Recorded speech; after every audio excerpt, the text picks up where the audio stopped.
naman guys, with panel 03 to.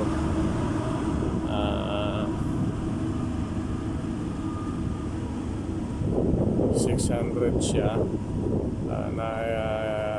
Hihintay na lang kami ng concreto. Nabuhusan na namin yung panel 111 kanina guys.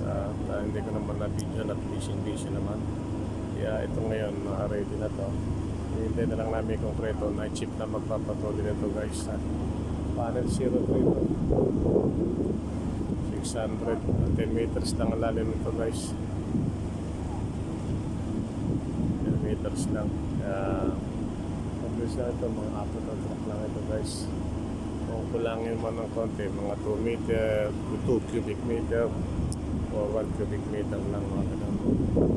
Isa kasi kinakapos yung order para dun sa sakto na ano. Siyempre hindi natin na sa drawing kasi siyempre sakto yun, no? Pero pagka hinukay siya, hindi natin alam, meron siyang konting malaki pag natitibag, yung mga ganun ba. Kaya yung ganun nagiging ano, pagka nagdadagdag ng konkreto, ganun may mga senaryo ganun.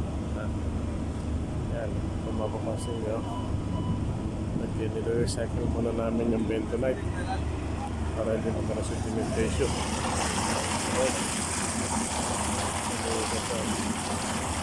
Hinihigot naman itong pump na to. So ngayon, pag hinigot itong pump na to, papasok sa 25, tapos sa bottom guys. Meron circulate siya. Ganun mga sistema.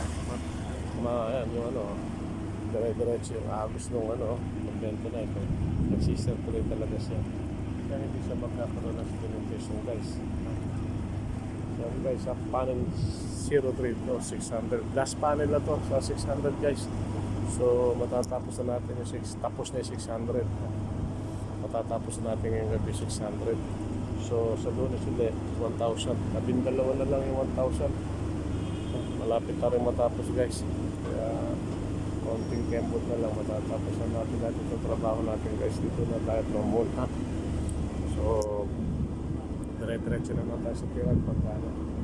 Tirat naman yung ating titirahin. Pagka natapos natin yung atong wall, ito lang ang ating isa sa mga tirat activities natin ng ating tirat.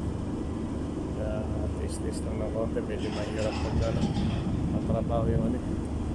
Kaya pa mall, maraming ginagayak. Paghuhukay. Ayan lang guys, file 03, waiting for concrete, ready na to. Nagyakan namin lahat. Yan lang muna guys.